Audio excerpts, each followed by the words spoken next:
मोदी एक मामले में अलग है देश के नेताओं में, क्योंकि वो संगठन का काम करते रहे। 2001 में उन्हें मुख्यमंत्री बनाया। वो भी एक किस्सा मैं अभी सुनाई देता हूँ, क्योंकि इमरजेंसी का टॉपिक और उसमें तो किस्सा मैं ये सुना देता हूँ कि माधवराव सिंधिया के साथ विमान दुर्घटना में एक पत्रकार की मौत हो गई थी। आपको पता है कि स्वर्गीय माधवराव सिंधिया विमान दुर्घटना में उनका निधन हुआ था। तो उसी में उनके साथ जो पत्रकार गए थे उनका भी निधन हो गया था।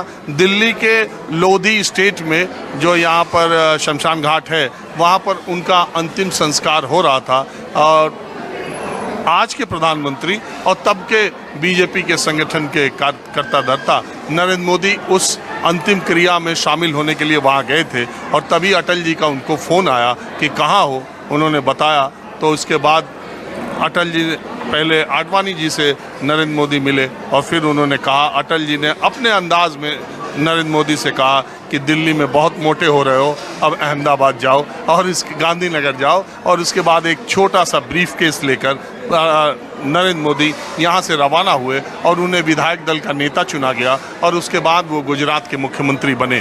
2001 में वो बने। उसके बाद 2000 आपको दंगों के बारे में मालूम ही है। 2002 में वो फिर मुख्यमंत्री बने, 2007 में बने, 2012 में बने और प्रचंड बहुमत से वो तीनों इलेक्शन जीतने में कामयाब हुए। बाद में भारतीय जनता पार्टी ने उन्हें प्रधानमंत्री पद का उम्मीदवार बनाया। और 2 दशकों के बाद 1984 के बाद एक तरह से प्रधानमंत्री नरेंद्र मोदी को देश ने वो जनमत दिया कि एक पार्टी को बहुमत दिया।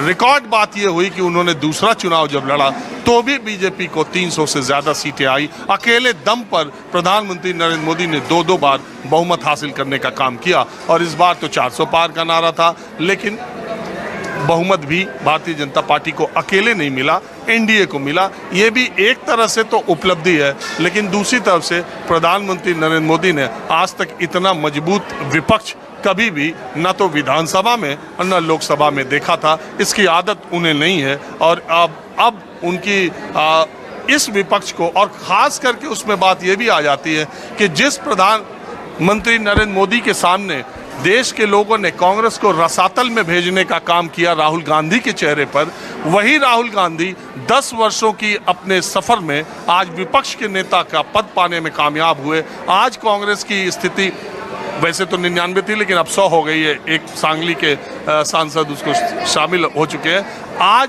राहुल गांधी कैबिनेट मंत्री पद का रैंक पाने में कामयाब हुए।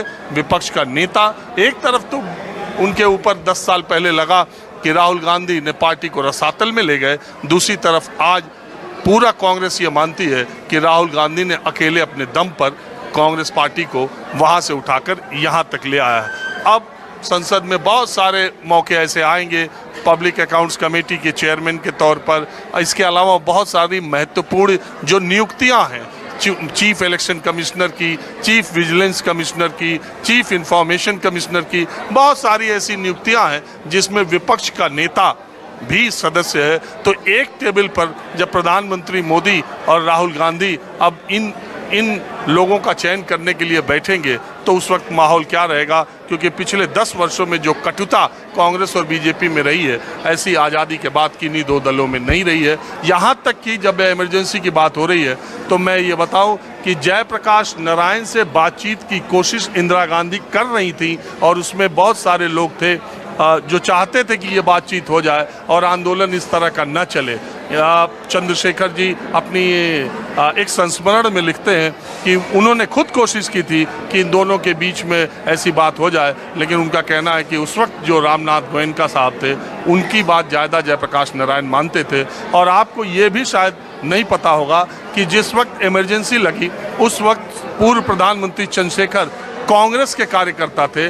बतौर कांग्रेस नेता, चूंकि वो इंदिरा गांधी की नीतियों की मुखालफत करते थे, इसलिए उन्हें भी गिरफ्तार किया गया और गिरफ्तार करके उन्हें हरियाणा की जेल में भेजा गया। हरियाणा में उस वक्त कांग्रेस की सरकार थी। वहाँ के मुख्यमंत्री चंद्रशेखर जी की बड़ी इज्जत करते थे।